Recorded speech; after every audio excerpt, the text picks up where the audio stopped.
There's something happening here. What it is ain't exactly clear. Yeah, something sure is happening here, and what it is ain't exactly clear. And Retake Our Democracy and this radio show and its blog and its Zoominars and statewide alert system tries to keep you informed about what's happening, help you understand what's happening, motivate you to do something about what's happening. I'm Paul Gibson, the host of Retake Our Democracy. This show airs every Saturday morning at 8:30 a.m. on KSFR, our public radio station, and that's at 101.1 FM. So I want to tell you that last week I did a solo show on the election and the murder of George Floyd. You can check that out on our homepage, on our Retake Conversations page. The week before that, I spoke with Kate Noble, president of the Santa Fe Public School District, and that was a remarkable interview, especially the second half that was only captured in our recording, not during the live show, as we extended our conversation for over an hour, and we went well beyond education and ranged into discussion of white privilege, housing, economic injustice, and it was a very good conversation. I highly recommend it. You can listen to and watch these Zoominars, these Retake Conversations by going to retakeourdemocracy.org and hovering over the Actions and Events page in the menu bar, the Actions and Events, and you'll see Retake Conversations. And if you click on that, bingo, you're in, and you can take a look at all of our last shows. Today, I am speaking with Loveless Johnson III, one of the activist leaders of a rapidly emerging grassroots criminal justice reform effort in New Mexico. So we're going to dig in and talk to Loveless right now. Welcome, Loveless. I'm glad we can have you with us. I always like to let our guests introduce themselves, and I don't know you very well at all, so it'll be informative for me too. Tell us a little bit about how you wound up being involved in anti-racism and police reform and the action that occurred in Santa Fe. Well, I have been involved in police reform advocacy since 11th grade as a 16-year-old, marching with my classmates and our parents, along with Jesse Jackson and others, over an incident of police brutality called the Todd Road incident. So I've been in this, I'm 54 now, I've been in the streets 38 years fighting for justice, not just police reform or against police brutality, but for justice overall across the entire spectrum of American dysfunction. Okay, so before we dive into the protest earlier this week, what do you think about the nationwide reaction so far in relation to George Floyd's murder? It does seem to have shifted the conversation more than past police violence, but how do you attribute that? Or do you agree it has? And if so, how do you attribute that difference? Well, I think, first of all, what's happening is not something that happened overnight. It's a result of a boiling point that's been festering and waiting to explode for quite a while, because, as you know, we've never enjoyed the words written in the Constitution related to equal justice under the law for every citizen of the land.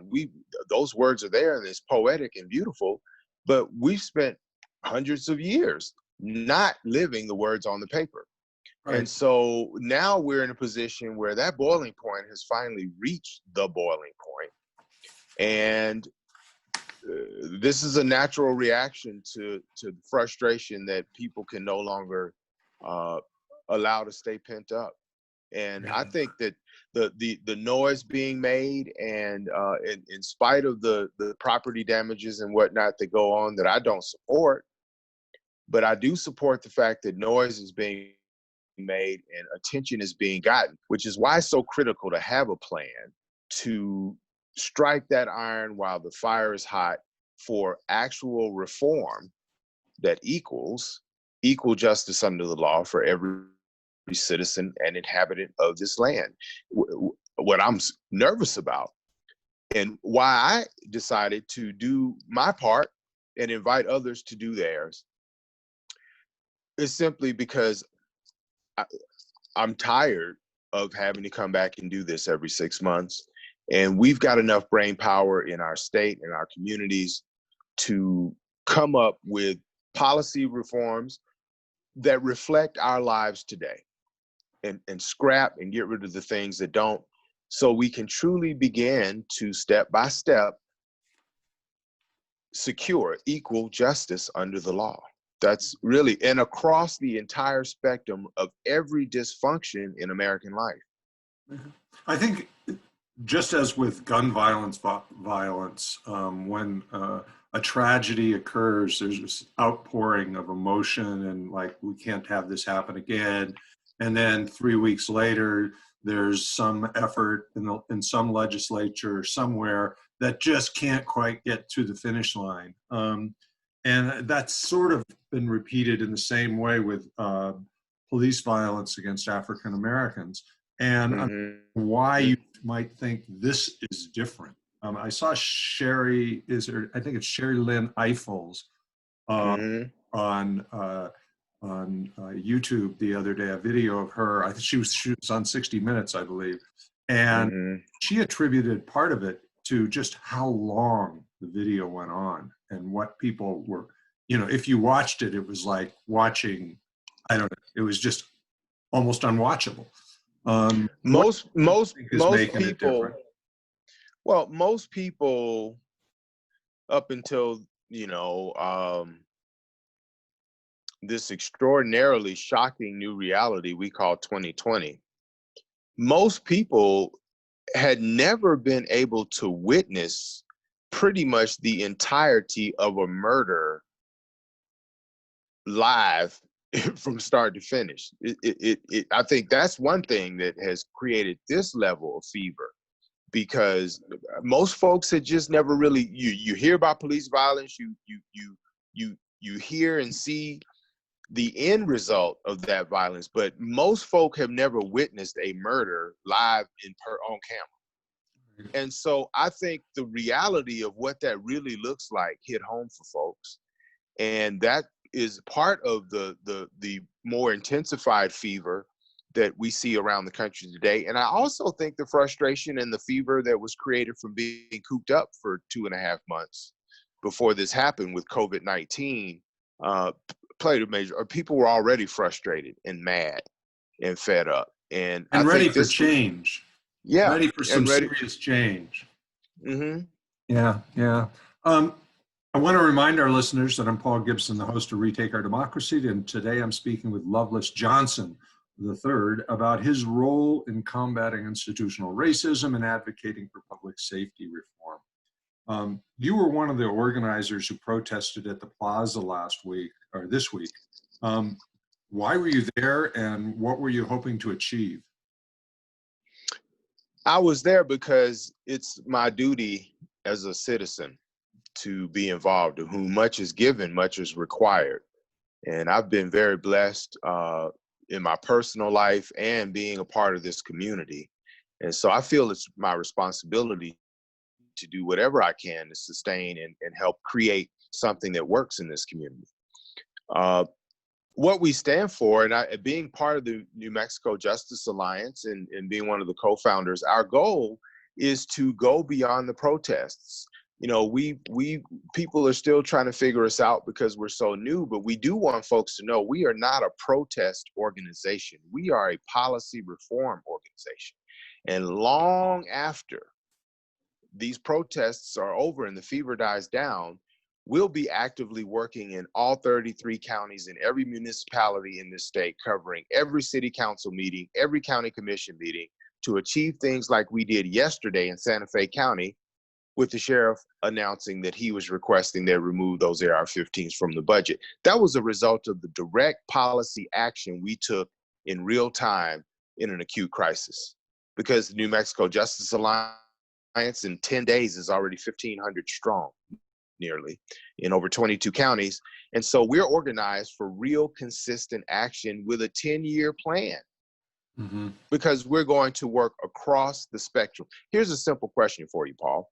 If you ask the question, what's missing, such that if it were present, it would immediately transform the space into something new that works for all involved consistently.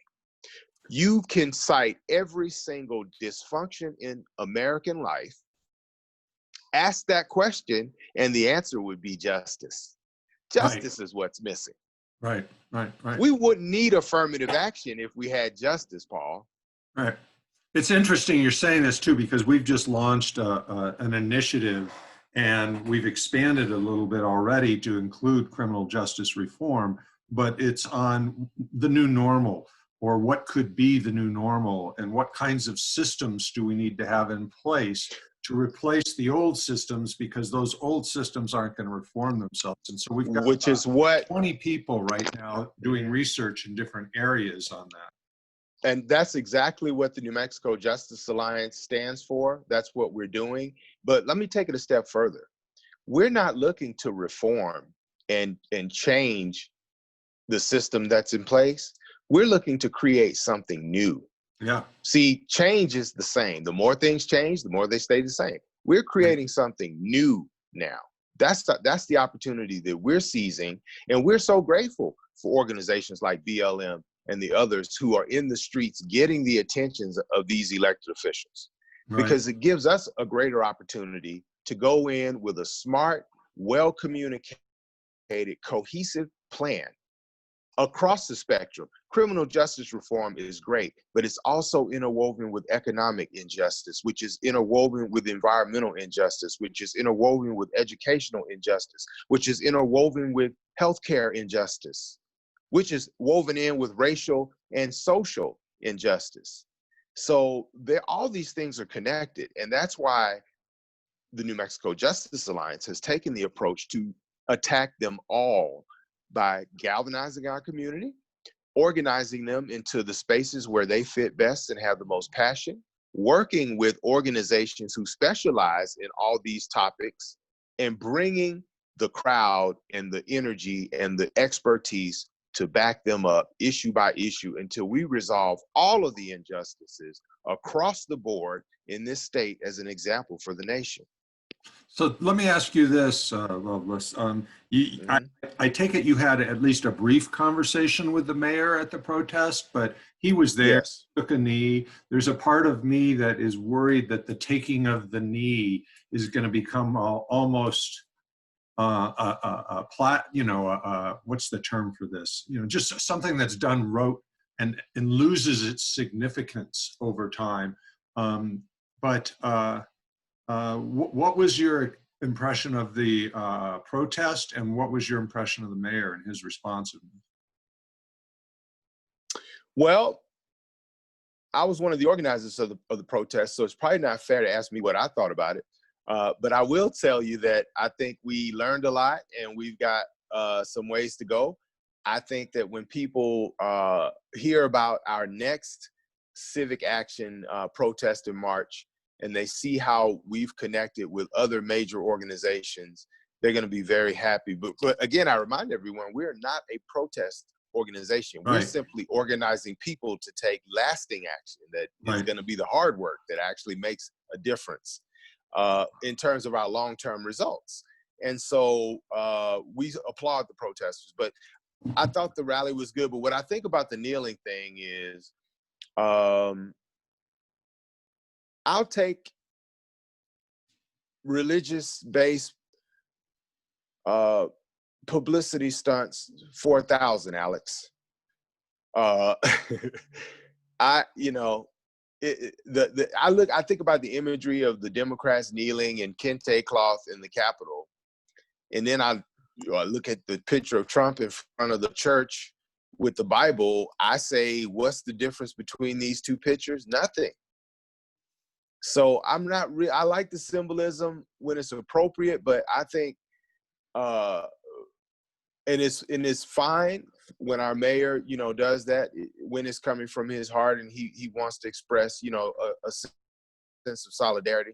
But I also think the mayor has a long way to go in terms of communicating with certain areas in certain parts of our community. But I do salute him for being an honest broker with me and with the New Mexico Justice Alliance in helping us do what we need to do and not standing in our way.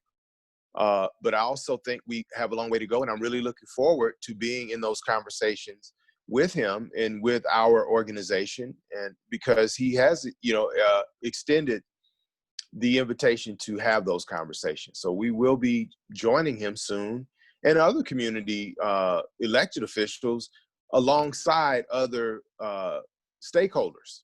Okay. Who Well, have been waiting for this kind of dialogue. Yeah, it sounds like it's a good step forward, and you'll want to keep us informed so we can write more about it. We wrote a blog on Tuesday about the George Floyd, and for our listeners' benefit, we're recording this on Wednesday, the 10th of June. So if we skip over something that happened on Thursday, there's a reason. I want to remind our listeners that it is in times like these that KSFR is so important to our community. They offer timely news and alerts, and they also offer a lot of really good political reporting from Richard Wolff, Retake Our Democracy, Somos Un Pueblo Unido. All of these are very important to us. And of course, Democracy Now!, the only credible source of news on a national level that I've found. Amen. Amen. Exactly. So, Amy, and so if you can, I don't know how she does it, actually. You know, my wife and I, when we watch the show, she goes through for about 10 or 12 minutes of one devastating piece of news after another, and we kind of look at each other and go, can we keep doing this? Can we keep watching? Too often we turn it off. It's just like, oh my God, shoot me now. But anyway, getting back to my pit, Indeed. KSFR, if you feel the way I do about KSFR, maybe go to ksfr.org, click on the donate button, and kick them 10 or 20 bucks and look at it as your ticket for admission to some very good programming. And so today we're talking with Loveless Johnson III, and we're going to get back to the conversation. He's been leading an effort on police violence prevention and police reform, criminal justice reform and I wrote a blog on Tuesday about the growing campaign to defund police departments. And this sounds like a kind of a huge leap, given that even getting police unions to get on board with cops being accountable seems like that's a real leap to getting to defund police. But as I read more about it, it's a little more nuanced than that. And so can you describe your understanding of what defund police could be? Well, I've seen a lot of different expansions of the phrase defund police. And before I can explain what I've managed to decipher, because there's so many different interpretations, it seems like, a lot of folk have taken that phrase and run with their own different set of ideas and ideals around it. So and who has the authority to really say what it is? So I'm still trying to sort out those facts. Yeah, it's sort of like Green New Deal, yeah, universal health care, Right. Now I'm hearing some things that are part of that discussion that I think are quite, on point and make a lot of sense. I think what's happening though with this conversation over defunding police is that right now it's playing into the hands of, as George Lucas would say, the battle between the force and the dark side, which is what humanity is facing right now. We have these people who want us to live in what I call the me or you world, and which means someone has to be an enemy. There has to be an us and them, and it has to be a us or them battle. And that includes far right and far left passions, and that's too bad. But as human beings, we were designed to live in a me and you world and not have enemies just for the sake of disagreement. And so, and be looking at the fact that our fate is interconnected, whether we want it to be or not. So from our perspective, I first of all don't get what defunding the police means as a phrase. I have suggested to everyone who supports that they first of all work on the messaging and how they're communicating it. Because when my 78-year-old mom and my 82-year-old dad, who have been living in a Black community their whole lives, which is now surrounded by criminals, and when I know their peers and their friends who've been running their little barbershops and businesses for 50 plus years, also in the most vulnerable parts of our country, all they hear when they hear defund the police is abolish police. And for them, that's genocide. For them, that's white supremacist genocide. Because the thing that I have noted that has been missing severely from the argument is that alone. I have not heard anyone who is supporting defunding police lead off with how there will be no gap for the most vulnerable in our society. The Black, the brown, the native, the poor, women. I haven't heard anybody talk about how they're going to make sure there's no gap for the most vulnerable in our society. And to me, that's why it feels like genocide. Well, without I think further it's explanation.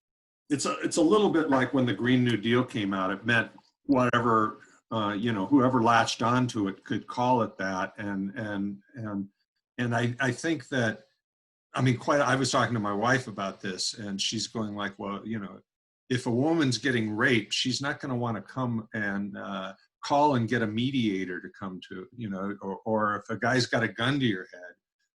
And so Right. There has to be some equivocation. But one of the things I saw was that like 70% of police calls are either psych emergency, alcohol or drug related, or domestic violence. And it does seem to me that trained counselors, this would be a specialty field, not unlike EMTs in medicine, there and try and stabilize the situation rather than having someone you don't know who has a gun and isn't afraid to use it kick in your door. And that's the thing, there are a number of things now that the discussion about defunding the police has gotten underway in earnest. A lot of policy proposals associated with it have emerged that do make quite a bit of sense. Yeah. And that's why New Mexico Justice Alliance is working very closely with the Albuquerque chapter of the Black Lives Matter, because they are specialists in the police reform effort. And just like we'll be working with Earth Care on environmental justice issues and other environmental organizations that specialize in that, we're working with BLM because they specialize in police reform. And a number of things in their platform make a hell of a lot of sense. And New Mexico Justice Alliance will be right behind the protests in front of every city council and every county commission in the state to move those policy reforms forward until we get them. Because I don't know how much you know about our alliance, but we have a stance on politicians and elected officials. We believe there's simply two types in New Mexico. You're either an elected official who stands unequivocally without any loopholes for equal justice under the law for every citizen and inhabitant of this land, or you're a former politician who does not. We've got enough people in our organization to back that up, and we will be doing just that in all 33 counties, in every municipality in this state. New Mexico is going to transform and show America how to do it. Yeah, well, I hope so. And we'll have to have a lot more conversations, because Retake takes a lot of pride in our role in fixing the Senate. And it certainly wasn't us that did that. It was our allies, but we played our role. And there's still more work to be done, though. And but that's certainly going to make it easier to get anything you might conjure up in terms of legislation to get through Yes. the legislature. And so I'm looking forward Yes. to with you more about I'm looking forward, God. forward to working with you, Paul. You have no idea. I'm over here with goosebumps, man. Well, listen, so have you reached out to the ACLU? No, we're so new. We still have a lot of outreach to do, Paul. And if any of you know or are part of other organizations that you think might want to work collaboratively with New Mexico Justice Alliance, Paul's going to give you all a chance to jot down our information later. So if you're part of those organizations, please reach out to us. We want to work with everybody. Okay. So let's shift gears just a little bit. Well, actually, before we do this, I want to go back. You said you had these plans. What are some of the things that you want to introduce in counties or cities or at the state legislature? Have you formulated those with any specifics? Well, they are being formulated right now. The way our organization is built is kind of like a two-sided organization. Part of it is policy, research, and developing the policy reform suggestions that we carry forward. The other side is the outreach, the community activism, where people actually organize themselves in each county and city and go do the work of presenting it every single council and commission meeting that they assemble. And so we have committees now forming. Our healthcare committee has even broken down into a subcommittee on mental health. And so, the police reform folk are really on fire as well with bouncing ideas around. So we're essentially going to develop a program that is a uniform thing that county committees can carry forward as a uniform way of being and acting and presenting our case everywhere locally, because all politics is local. So we're not trying to run a top-down centralized state operation. We're putting the information and the methodology and the tactics in the hands of the people so they can do it where they are. So it's a very decentralized, community-based operation. All right. So we're running out of time. We've got about 2 minutes left in the show. And then what we'll do is we'll pause for a second. And this is for the people listening Saturday morning. When you get home, you can hear the rest of the show because we will have that and you'll be able to watch the rest of the show. And that'll be up on our website on Saturday morning at 9 o'clock. So you can watch it that way. Great. Now I want to make sure that the listeners on the radio find out how they can reach you and your organization. So do you want to give them that information? Yes, they can email us at nmjusticealliance@gmail.com, or they can find our New Mexico Justice Alliance group on Facebook and join the group and communicate with us there. Get right in the conversation. Come with your sleeves rolled up and get ready to get right to work. Yeah, I think this is fantastic. I'm so excited about this. And I especially love the fact that you're essentially putting together a toolkit for local activists. Here are some options, here's some strategies, here's some speaking points, go to it. And then they run with it. And that's very similar to our methodology. So we're out of time here at Retake Our Democracy. We're going to have a conversation next week with Scott Davis, and he is a trainer from Rio Arriba County. He works with Tewa Women United, and he's a specialist on what white men can do about violence against women and about racism. And actually, it's Wednesday. I'm going to be having a Zoom phone conversation with him in about 5 hours. And so, and we'll follow that up with a show, and that will be next week on KSFR 101.1 FM. Thank you for joining us, and we'll be back next week. Thank you. Thank you, Loveless. Thank you. Thank you.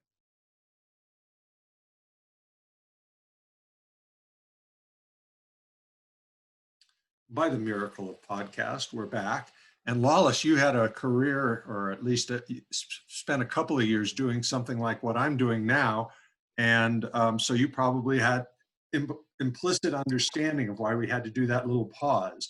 It's so that Sean Conlon, the engineer, can go, oh, there's the Mm-hmm. intro, and clip off. You only get 29 minutes, not a minute over.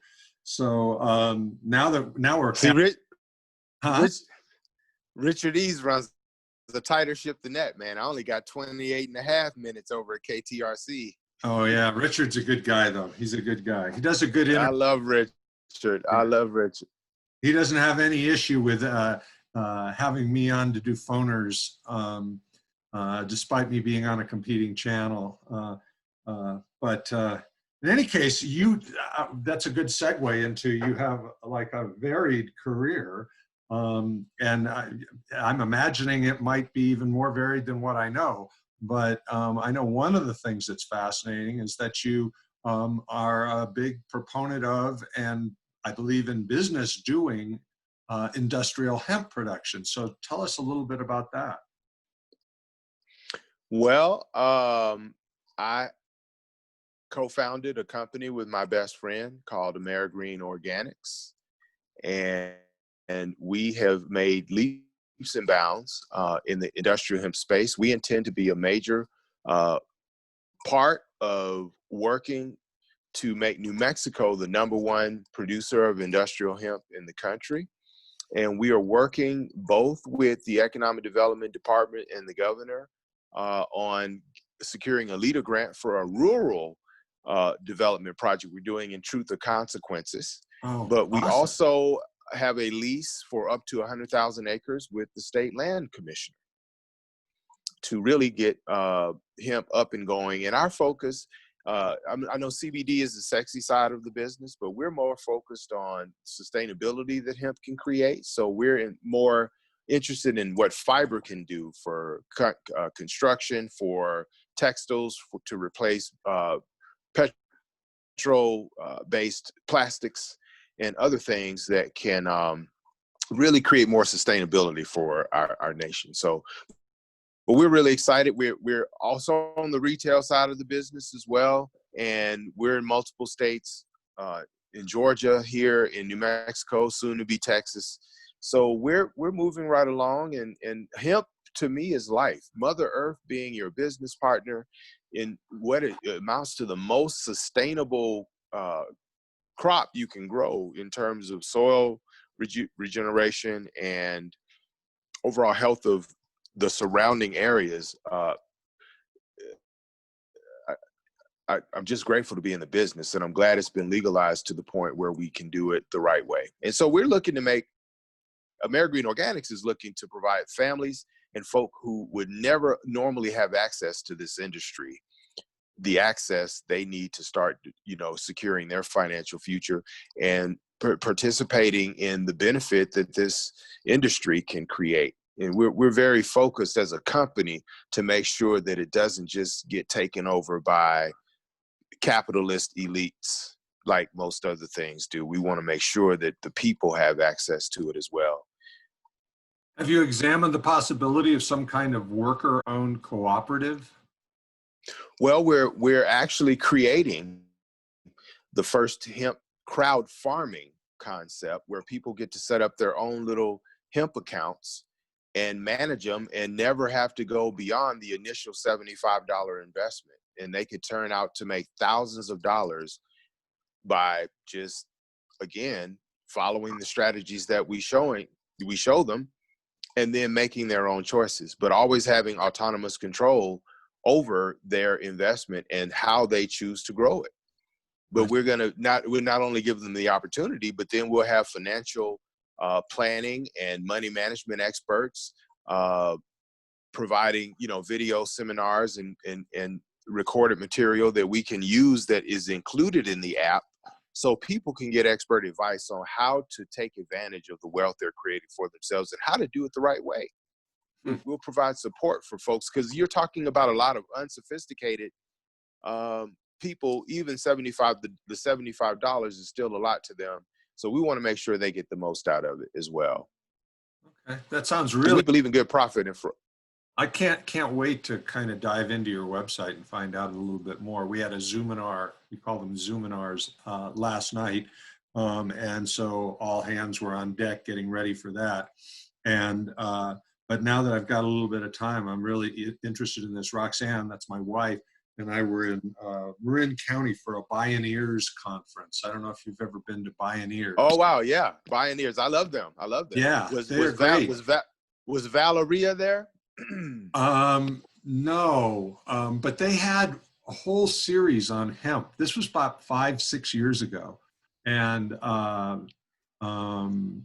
Naomi Klein was the all-star at that one. You know, they usually Got it. one or two big stars, and it was fascinating. I had no idea, like plastic pipe, plastic bags, and so I think that the really exciting part is the part you're latching on to, which is the production uses of hemp, because there you can, you know, employ a wide array of kinds of people for different kinds of production processes and so forth. Mm-hmm.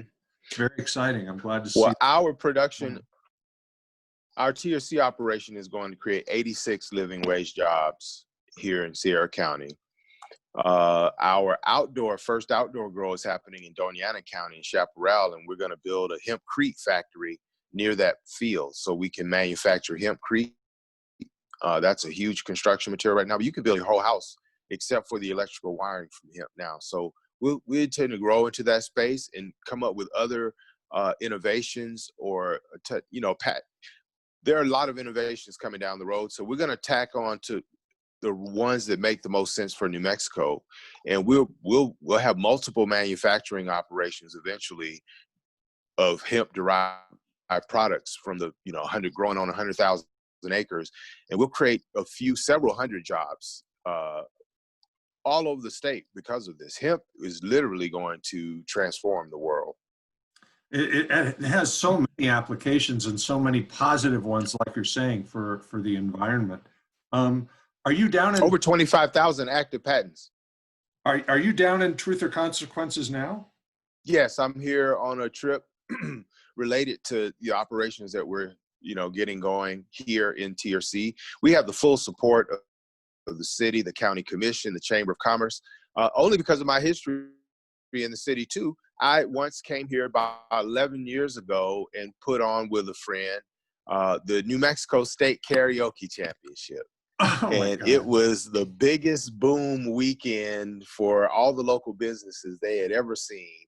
And we made a few friends. And so when we decided we wanted to do a rural development project for AmeriGreen Organics, I had to come home to Sierra County because I've never received anything but love and support and just the kindest, most honest and hardworking folks you can find around New Mexico. So we're just so, plus, I mean, hot mineral water, what can you do, man? Yeah, so where are you right now, Riverbend? Well, I'm going to soak at the Riverbend later, but I'm at the Desert View because the Chamber of Commerce here, the Chamber president runs the Desert View Hotel, and the TRC Chamber has donated hotels to AmeriGreen Organics whenever we come to town because of our project here. So the whole town is behind us, and I got a great clean room at the Desert View Inn in Truth or Consequences, y'all. And of course, the Riverbend, I'll be there tonight enjoying that hot water. Truth or Consequences is we love Truth or little Consequences. slice of heaven. We've been down there, I think, 3 times now to meet with activists. So we have some good supporters down there. I'll have to get you in touch with them because they're good people. And they're real happy right now because they got rid of a state senator that they thought they had no hope of replacing. So that's good stuff. So you did karaoke, and you were also a radio broadcaster. Tell us about the radio gig. Well, I hope I can get it back soon, but I was over with Richard at KTRC, and my show was a Sunday morning political talk show entitled Call to Reason. And Call to Reason is different in that I am a complete anti-partisan. I hate the Democrats as much as I hate the Republicans because I think partisan politics is part of the me or you world that is destroying our country. I live in a me and you world.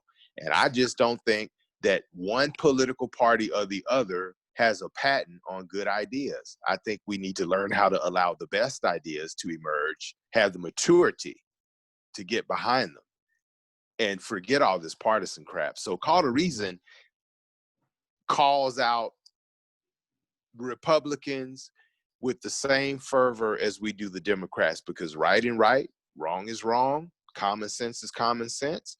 What's in the interest of the people is in the interest of the people, and those of us who see can see right through anything that isn't in the interest of the people. So we were somewhat of an anti-partisan, but we did, I mean, you know, we gave Trump a lot of hell, and I still do, because he's the most urgent dysfunction we have in our society right now.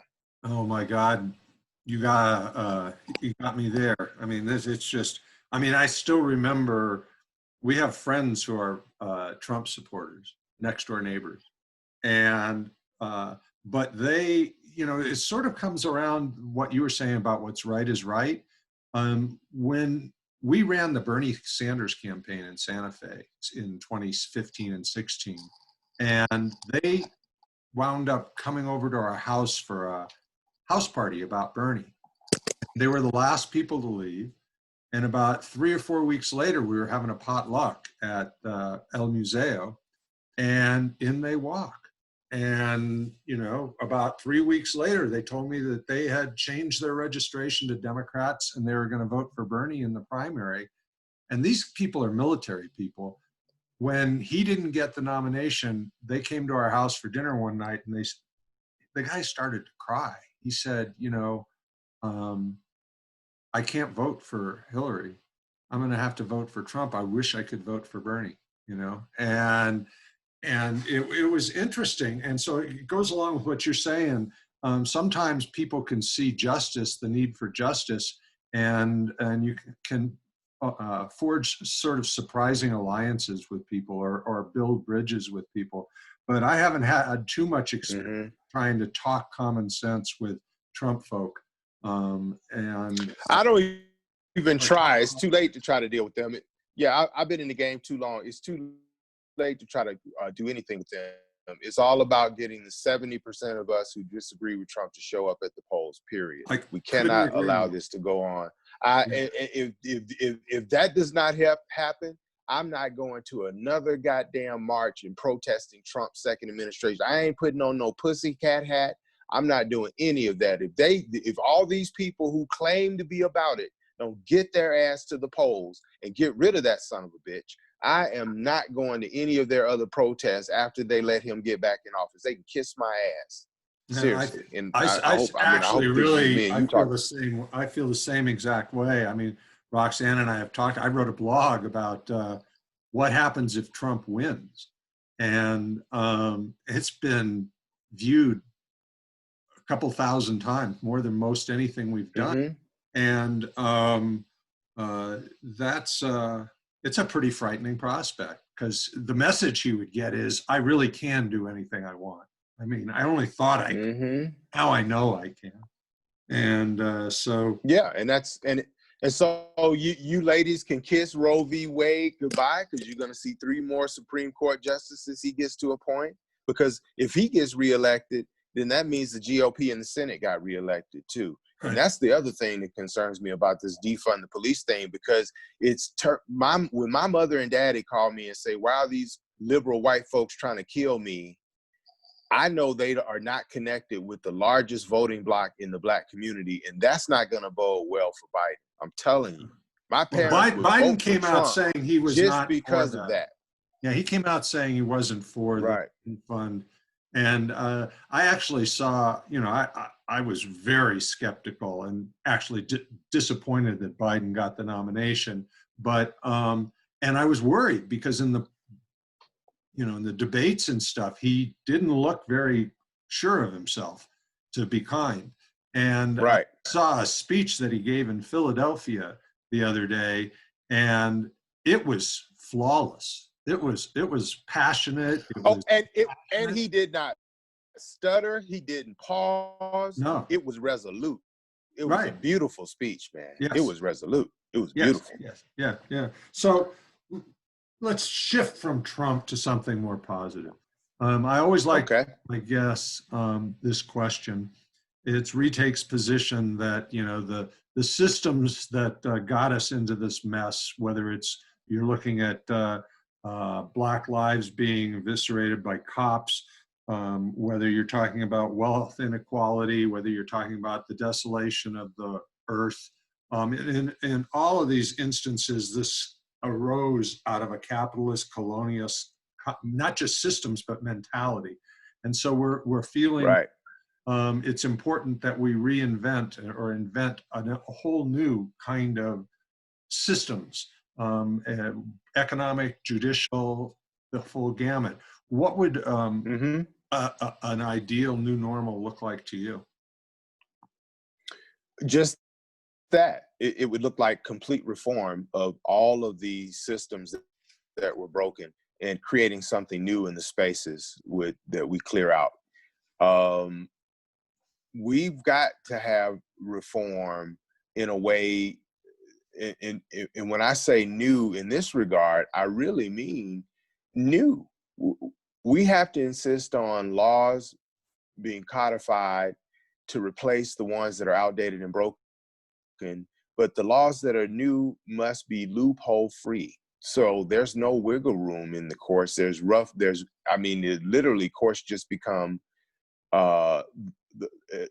organizations that simply read what's on the paper, take a look at what's in front of them, and then apply what is on the paper without any kind of wiggle room or gray area or opportunity for a bunch of slick lawyers to come in and make any kind of thwarting arguments. We want loophole-free, ironclad policy reform. And that, to me, gives us space to back it up in court, and that's ball game. That's how democracy works. Mm-hmm. And so that sounds simple enough, but what I just said in New Mexico, if we cross the entire spectrum of justice, it's probably a 10-year process at best right now. Now, if the enthusiasm that the New Mexico Justice Alliance is capturing, maybe it's 6 years, because as we saw from the work that you all did with Retake Democracy, we got rid of some pretty big names that were holding up progress. And in this last election cycle here in New Mexico, and we'll be doing the same thing with the Justice Alliance, partnering with folks like Retake Democracy and all the other organizations, so we can start continuing to clean out the barriers and obstructionists to progress. There won't be any other way to, Paul, we really have to retake our democracy now. Right. This is really the moment to do it. Yeah. This is the moment to do it. It's absolutely. I can't remember a more important election than November. Me neither. Question. With all the craziness, you had said earlier, 2020 was just a surreal year. Are you optimistic? And if so, why? I'm optimistic because, in spite of my great-grandfather, Simon Johnson, being hung from the neck for teaching people how to read and write in 1900, leaving his last son, Loveless Johnson I, born an orphan after his mother died giving birth to him. And for that man to go on to live a productive life and birth his children, who also went on to be college educated, in spite of Jim Crow, in spite of all the things that have been done to keep us out. I work side by side with Loveless Johnson IV as we carry on that legacy. And I'm here in the streets with my people fighting for the good fight for justice. So yes, I'm hopeful. Because we are still here, because we are still here, because we are still here, and we ain't going nowhere. So I'm very hopeful. The reaction to what the New Mexico Justice Alliance stands for across what has to be one of the most diverse swaths of our community, everybody is jumping on board for justice. So yes, I have nothing but hope. right now, Paul, because I have a lot of faith in people. And it, all I know that if I just keep loving my community with my whole heart as I do, that people will be inspired and they're going to do it too. So yes, I do have hope. Well, I want to thank you for being on the show, Loveless. It's been a great conversation. You live in Santa Fe? Yes, I do. South Capitol, man. Woo, woo. Okay. So when it's possible and we can sit outside and have coffee Yes. here, I'd love to get together with you. I just have a sense of simpatico and Yes. certainly shared values, priorities, and probably strategies. So Yes. so much for being with us. And let's tell our listeners again how they can reach you. nmjusticealliance@gmail.com. Send us an email there, or go to Facebook and find the New Mexico Justice Alliance Facebook group. Tons of information there. You can join the group and already jump in the dialogue. The conversation, we're over 1,500 members, and we're at like 5,000 posts and shares. And I mean, everybody's talking there. So that's where you want to be. Jump in the dialogue, roll your sleeves up, because we got work for you to do. Well, and retake folks, of course, you're going to hear this on Saturday, but if you miss the Thursday post, I'll be writing about this conversation with Loveless and putting up contact information and phone numbers and things, not phone numbers, but contact information, Facebook page, and so forth. And I expect that we'll be working more closely with you as we move forward. So thank you very much, and keep it up, and enjoy the hot tub tonight, or the spa. That's such a great spot. Take care. It is. Thank you for having us, Paul. All right, bye-bye.